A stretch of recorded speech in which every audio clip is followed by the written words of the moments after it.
Matamu too. Welcome to this episode of the Matamu podcast, and thank you for keeping here with me so far in this season. I've had a really good time engaging with you, dear listener. And on the socials, in the YouTube comments, you can always find me on socials. Go to @Rumak. All the platforms, I'm there. On YouTube, search Matamu 2. Then hit like, subscribe, share, do all those good things. And now today, we have a special guest. Karibu sana, Vienna. Thank you. Tuambie kwa ufupi, wewe ni nani? Who are you?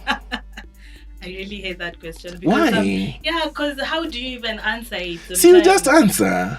Okay, so who am I? I can't say I'm an influencer. No. No. But you're a social media, I'm a social media personality. Yes. Yeah. Mm-hmm. Yes. I'm into fashion a lot because that's my specialty. That's what I do. And I'm very health conscious when it comes to food, when it comes to what I use on my skin. Yeah, so pretty much. Interesting. Yeah. Interesting. Now, Fiona a little bit later on will tell us a bit more about what she does, because I know that she's a very luminous. I like that word. She's a very luminous social media personality, even if she's playing down that she's not an influencer. Now, Fiona is here because she's a certified okra influencer on the Twitter streets. Like when I asked who is it who talks about okra on these streets, everyone was like, yeah, definitely. And now, since today's topic is about okra, there's really nobody better to talk about it with than you. So here are some fast facts. Botanists believe that okra originated in modern-day Ethiopia. Yes. And cultivation quickly spread to North and West Africa, the Middle East, and India via established trade routes. You have mention of okra in Egypt, yes. In West Africa, in their history books. And it's linked to global trade, gets tangled up with one of the most insidious forms of global commerce, slavery. Yeah. Because the slaves, when they were being picked up from West Africa, they went with okra seeds all the way to the Americas and were able to plant them there. Wow. And, that's how it came to be a part of Cajun cooking, especially. Yeah. So now the plant is cultivated in tropical and subtropical warm temperate regions across the world. Mm-hmm. And it's a very notable part of the cuisine of southern United States, as well as Middle Eastern cuisine and Indian cuisine. Mm-hmm. It has very many health benefits. Yes, it does. It does. And can be very nutritious. It's a very good something to add into your diet because it's low in calories and high in fiber. Yes. 1 cup of raw okra has only 33 calories. Yeah. Only. Imagine. Can you imagine? Imagine. It's Every so low. woman's dream. I know, right? It's also rich in calcium, potassium, magnesium, folates, vitamins A, C, K, all these really good things. Yeah. And it's unique because it has proteins, about 2 grams of protein per cup, unlike most fruits and vegetables. In addition, it is very high in antioxidants, which are very beneficial for your heart and for your brain. Yes. And some of these may also prevent cancer and reduce inflammation in the body. So it's a very essential crop in many countries due to the high nutritional value. Yeah. Additionally, something that I found out and I was like, what? People can use many parts of the plant for very many different things. So like the leaves are apparently mboga. Yes. Yeah. And, I need to go and find it and plant it so my mother can eat that because she really loves. And something else that I found interesting, because okra is, it's related to the cotton plant. Yes. And it's related to the hibiscus. It's in the mallow family, right? Yeah. So the flowers of an okra plant are actually similar to a hibiscus. You could actually plant it in your garden for the flowers because they're really pretty. They're bright. I didn't know they're that. bright and beautiful. Yeah. So, what was your first experience with okra? I think it was when I lived back in Mombasa. Because in Mombasa, like in the coastal region, okra is very common. Yes. To them, it's like one of the staple foods. Yes. So the first time I ate it, a friend of mine made it. Like she had invited me over for lunch. I was just new in Mombasa then, and she made it, and I was like, okay, because it's rude not to say you don't like something. Let me just in Rome, yes. Let me just force myself and endure this slimy taste. So after that, I was like, is there a way you can make it that it's not too slimy? Yes. Because it reminded me of back when we were kids and our moms would force us to eat, Mrenda, the way it... Yes. So good. Yes. Okay, it's good now that we're grown, but then it was exactly. like, So that was my first experience with it, because I was like, why is it so slimy? Like, can it be made in a way that you would enjoy it? Yes. Okay. And later on, you're going to tell us how you make it. Yes. But I think for me, the first time that I ate okra, it might have been made by a West African. Oh. And for those who don't know, West Africans like it like when it's slimy. They love it slimy. Yes. So I did not enjoy it at all. But later on, like it became something that I like. Just that I don't get it very often. Yes. Because I probably just don't know where to find it. Yeah. But now I like it. Back then I was like, what is this? What is it? That slimy, sticky thing. It's like, yes. Can't. Yeah. So now, a popular name for okra around the world is lady's fingers. Yes. And I remember the first time I had that, I was so confused. I was like why are we eating lady's fingers? Yes. That is so random. That's cannibalism. Now, one of the most interesting facts I found about okra is that the seeds can be a substitute for coffee. You dry, grind, and roast them, and they can make a coffee replacement. Almost similar taste. It's not too far off. But you don't have any of the caffeine that will keep you up at night, right? Yes, so it can be a very good substitute. Now let's jump into why people don't like okra. So those seed pods can have a rather slimy or gooey texture when they're cooked. And that's really unpleasant for a lot of people. Okra is one of those things that you're like, ew. You either like it or you don't. Yeah, there's no gray area in between. At all. So you might ask, why is okra so slimy then? And the reasons why is that the plants are mucilaginous. That name, Lord. Wow. So the pods contain slimy substances that are made up of complex carbohydrates as well as some proteins. And this mucilage or gel-like substance is also present in your flax seeds, in your chia seeds, in your yellow mustard. But now okras have a notably high amount, unlike these other ones, right? So do you like your okra when it's like really slimy? Or you're like... No, I like it in between. And I'm going to tell you the secret of how to make it later on. Yes. Like how to reduce that kind of stickiness. Yes. I'm with you on the halfway point. Like I've had okra that's non-slimy and I was like, so somewhere in between. But when it's like okay, West Africans, hi, we love you. We love you, However, my God, like I was in Ghana and I ordered okra because it's like one of the things I could understand, right? And what was brought to me, like it must have been all slime because I was like I could not see the bits of okra in there. No, it was just slime. Just slime. I was like, okay. This is it's okra, yes, but does it have to be this slimy? Wow. Now, let's go into how to not to make it slimy. If you wanted to try it but you don't know how to, you can cook it alongside acidic ingredients, so your tomatoes, lemons, or vinegar. But the best is if you cook it quickly. So whether it's grilling, deep frying, or a quick pan fry, that helps to bring down the slime. And what I learned is that do not wash your okra until you're ready to eat it. Please do not, because that will just end up with this. Exactly. It'll just be gooey. I think that's why many people avoid it.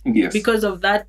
The whole preparation, like when you're preparing it, so that sliminess, that's the mistake people make when they wash it. And you really wonder, we were taught to wash things when you get back to the house, but there's some things you just don't need to wash. Just throw them in there, and you're actually supposed to keep them in brown paper bag so that they don't get wet. Because that moisture is actually what adds into that gooiness.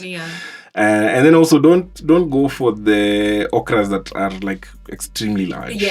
Yes. When you're going to buy them, go and buy The like the smaller small ones. Yeah. Make sure that they don't have any spots. Yeah. They're nice and green, and they're all about the same size. Because like the Yes. bigger ones are actually used to make ropes. Oh. How? They become really like very fibrous. Yes. So you can actually like remove the fibers and make rope with them. Yeah. Wow. It's one of those things. And that goes into what I was just about to talk about. You know, even if the most parts of the okra are actually edible, but you can also use it for other purposes. So yeah, paper and ropes can be made out of the leaves and the stems. You can make you can actually get oil out of an okra. Wow. And it has been, research has been done, and they've figured out that it's actually a very good biodiesel thingy. You can use it for biodiesel making. There's a research that was being done that the slime, the mucilage, could be a very good replacement for your normal plastic packaging. Oh, okay. Yes, because once it's dried out, it's non-soluble, it's non-toxic, so it could be a very good replacement for your plastic packaging. But then now something that was just mentioned here is that okra is really good for forms of lubrication. Forms, I say forms because I don't want to really get deep into it, but you are saying that in the coast that's why it's popular? Actually, it's one of those veggies like with coastal women. Yes. Because I remember I once went for like one of these bridal showers in the coast. Yes. And bridal showers in the coast are not like here in Nairobi. No. Yes. They're not even in the slightest. No, they're very X-rated. So one of the ladies, like the older women, they are like, they kept saying how to prepare it actually, how to soak it, to bring out the slime, and then drink the water like on your wedding night, and it just makes everything like, it just turns you into a waterfall. So I was like, wow. I'm shook. Okay. all of my coastal friends, y'all's been hiding this thing from me, huh? Hey. So I was like, oh, okay. Okay, that's interesting. That is actually quite interesting. Yes. So I really could continue to wax lyrical about okra because it's so interesting. But let me just stop there for now. It's time for guest questions. Woohoo! So question number 1. If the only name you had ever heard for okra was lady's fingers, would you have tried it the first time? Because I'm a very curious person, I would have. Really? Yes. Lady's fingers? Because I'm very curious. I'd be like, why are they called ladies' fingers? You wouldn't be afraid like somebody would actually like put for you actual ladies' fingers? I mean, why are they green? So no, are they an alien's ladies' fingers? It's possible. No, I feel like if somebody had called it ladies' fingers the whole time, I would not even carry beer because I'd be like, but why? Ladies' fingers? Why? Yeah.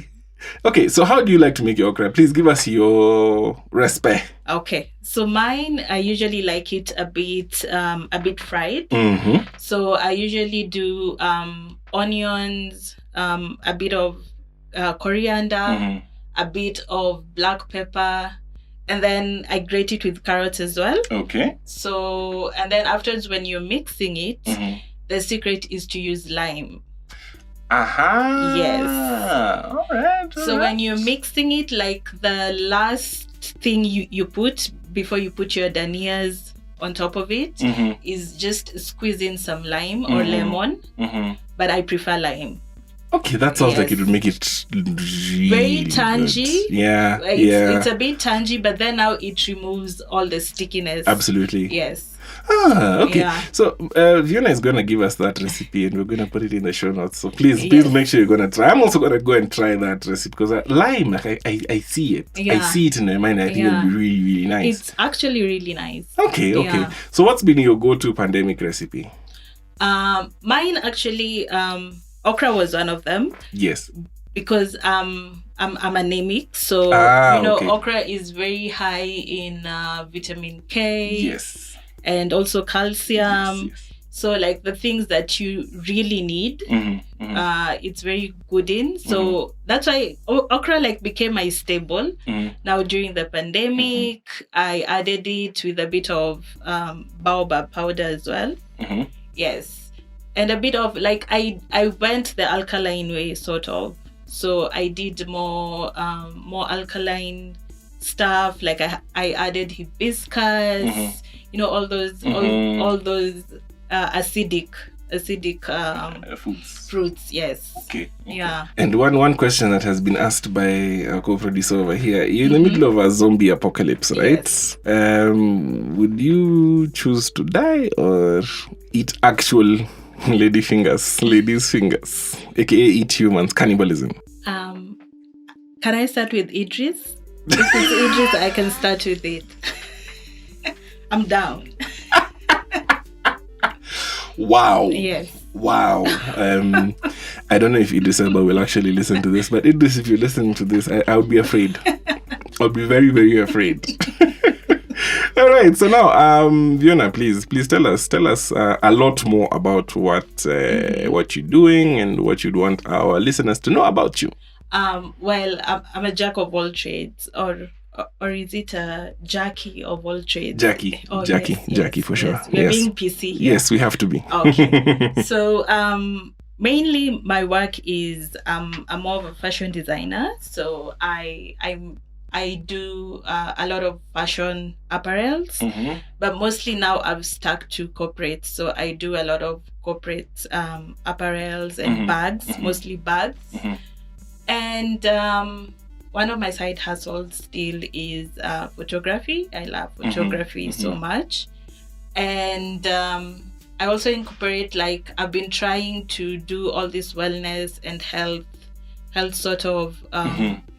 So we've been trying to do a lot with a friend of mine. Like, we are trying to start some wellness diets and stuff for people, because we've realized so many people now are going the healthy way. Yes.